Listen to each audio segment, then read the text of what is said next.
और हाँ, गंदगी की जो बात है, बिल्कुल अब धीरे धीरे राजस्थान में ये सारी जो गंदगी है, 5 साल में बहुत ही गंदगी इकट्ठा हो चुकी है। पूरी तरह से प्रयास रहेगा, गंदगी हटेगी, हटनी भी चाहिए।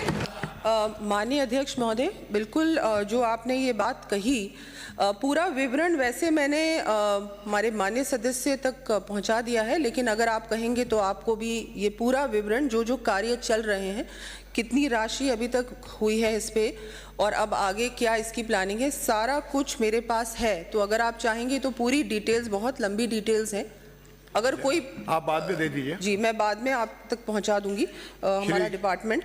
और हाँ, गंदगी की जो बात है, बिल्कुल अब धीरे धीरे राजस्थान में ये सारी जो गंदगी है, 5 साल में बहुत ही गंदगी इकट्ठा हो चुकी है। पूरी तरह से प्रयास रहेगा, गंदगी हटेगी, हटनी भी चाहिए और जनता के साथ मिलकर करेंगे। श्री गणेश गोगरा। मोदी जी तो 10 साल से झाड़ू लगा रहे हैं। आश्वासन। मोदी जी 10 साल से झाड़ू लगा रहे हैं, वो गंदगी साफ नहीं हुई क्या? जूली जी बैठिए। हो गया। मोदी जी 10 साल से स्वच्छ भारत अभियान चला रहे हैं, तो अलवर उसमें नहीं है क्या? अरे और उसमें आपका ही बोर्ड है, आपका सभापति, आपका विधायक है, आपका सांसद है, तो उसमें आप कुछ कह दीजिए। माननीय विपक्ष नेता, माननीय मंत्री महोदय, आपने पिछले 5 साल की गंदगी की बात। प्रश्न संख्या 18। मंत्री जी।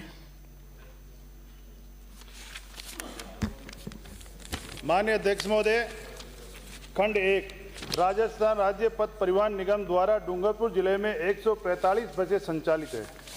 खंड 2, निगम द्वारा बस क्रय करने एवं निगम के अधीन बसें अनुबंध पर संचालित करने हेतु टेंडर की प्रक्रियाधीन है और टेंडर प्रक्रिया पूर्ण होने के डूंगरपुर आगार में 5 बसें अनुबंध पर क्रय करने उपरांत अतिरिक्त बसों का आवंटन किया जाएगा। खंड 3, निगम द्वारा वर्तमान में डूंगरपुर से अहमदाबाद वाया रतनपुर 12 बसें संचालित है। डूंगरपुर से हिम्मतपुर एवं डूंगरपुर से पाली सोडा के लिए निगम की बसें संचालित नहीं है। डूंगरपुर से हिम्मतपुर एवं डूंगरपुर से पाली सोडा के लिए निगम द्वारा बसों का संचालन शुरू करने का वर्तमान में कोई प्रस्ताव विचाराधीन नहीं है। पर्याप्त यात्री भार एवं संसाधन उपलब्ध होने पर इन प्रस्तावों पर विचार किया जाएगा। माननीय सदस्य। माननीय अध्यक्ष महोदय, मैं आपके माध्यम से मंत्री जी से जानना चाहूँगा कि ये 5 बसें कब तक उपलब्ध करवा देंगे?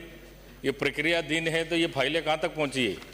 और दूसरा, ये जो 12 बसें आपने बताई डूंगरपुर से अहमदाबाद वाया रतनपुर बॉर्डर तक, तो रतनपुर बस स्टॉप पर कितनी बसें रुक रही है?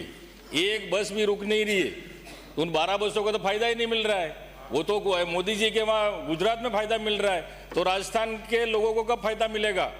जो हिम्मतपुर और पाली छोड़ा, जो गुजरात बॉर्डर पर सीमा है, और टीएसपी एरिया, जनजातीय बाहुल्य क्षेत्र, जो गरीब लोग रहते हैं, उनके लिए आवागमन के लिए कोई सुविधा ही नहीं है। कभी ऑटो, कभी जीप समय पे भी मिलता नहीं है और बच्चों को आने जाने में काफ़ी दिक्कत रहती है। इतना मोटी रकम नहीं दे सकते हैं, तो आप ये जल्दी से जल्दी बसें कब तक चालू कराने का विचार रखते हैं? माननीय अध्यक्ष महोदय, माननीय सदस्य ने पूछा है, तो निगम में हमारे निगम द्वारा अनुबंध पर बसों को लेने की कार्रवाई आगामी 3 महीने में पूर्ण होने की संभावना है। नवीन बसें क्रय करने पर सम्मिलित करने की कार्रवाई भी आगामी 6 महीने तक ये प्रक्रिया लगेगी। 6 महीने तक हम उपलब्ध करा सकेंगे।